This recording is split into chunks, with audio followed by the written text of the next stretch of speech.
যদি কিয়ামতের ময়দানে নবীর সুপারিশ পাইতে চাও, আমার নবীর সুন্নাত ধরো, আমার নবীর নেতৃত্ব মানো, আমার নবীর আদর্শ মানো।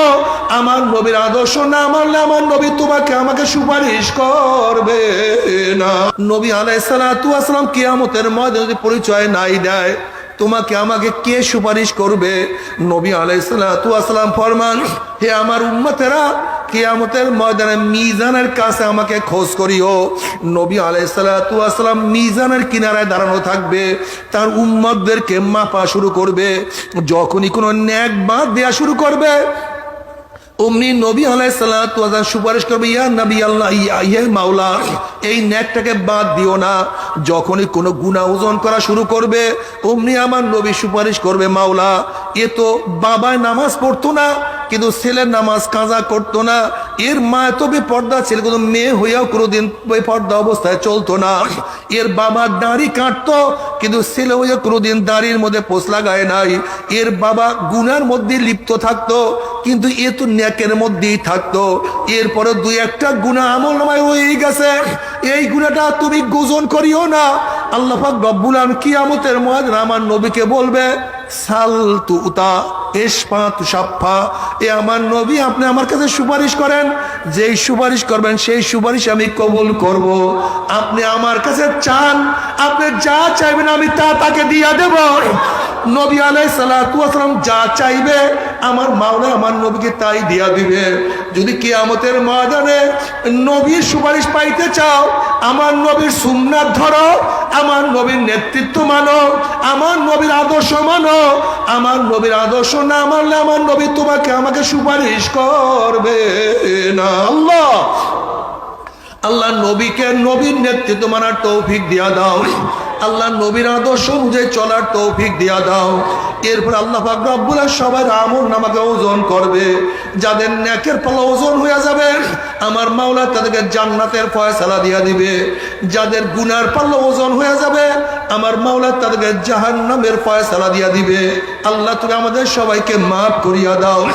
এ আমার জ্ঞানী বাবারা, এ আমার পর্দার জ্ঞানী মা বোনেরা, আজকে দুনিয়ার মধ্যে শীতের সময় কত সুন্দর সুন্দর পোশাক পরলাম।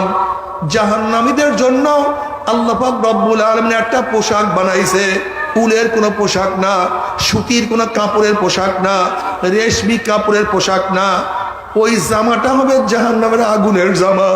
যখনই জাহান্নামী লোকের মধ্যে, যাকে জাহান্নামী লোকের গায়ের মধ্যে জাহান্নামের পোশাক পরাইয়া দেওয়া হবে, জাহান্নামের আগুনের তেজে শরীরের সমস্ত চামড়া গোশতগুলি পুরাইয়া সব সরকার করিয়া ফেলাইবে।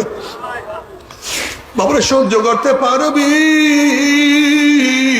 ওই আযাব তো কেউ সহ্য করতে পারবো না। তবে মুমিন মুসলমান বলতে সবাই মনে চায় গুনার থেকে ফিরিয়া নেক আমল করিয়া মাওলার জান্নাতে কিন্তু সবাই যাইতে মনে চায়। গুনাহ নিয়া মাওলার জাহান্নামে কাউরি কিন্তু যাইতে মনে চায় না। কিন্তু কেনই বা আমরা নেক আমল করতে পারি না, কেনই বা গুনার কাম ছাড়তে পারি না? এর মূল কারণ হলো আপনার এবং আমার পিছনে নফস এবং শয়তান লাগিয়া রয়েছে। এই নফস এবং শয়তান থেকে ফেরার জন্য যে কোনো একজন হক্কানি আল্লাহর ওলির হাতে হাত দিতে হবে রে বাবা। খবরদার, বর্তমান জমানায় পীর মুরিদের মধ্যে ভেজাল, ব্যবসা, দলাদলি, হিংসা, হাসাদে পরিণত হয়ে গেছে।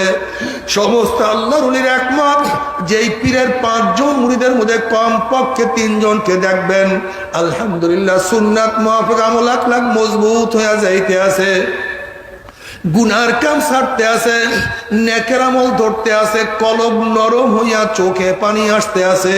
বৃক্ষতর নাম কি, ফলে পরিচয়। আমি চরমনাই বুঝি না, চরমনের দাওয়াত প্রশংসা প্রচার প্রসার করার জন্য আসিনি রে বাবা। চরমনাই যাওয়ার তোমার কোনো দরকার নাই, কোনো দরকার নাই, কোনো দরকার নাই। তুমি যার কাছে গিয়া পারো গুনার কাম ছাড়ো, নেকের আমল ধরো, কলব নরম করিয়া চোখে পানি নিয়া মাওলার কবরে যাইও।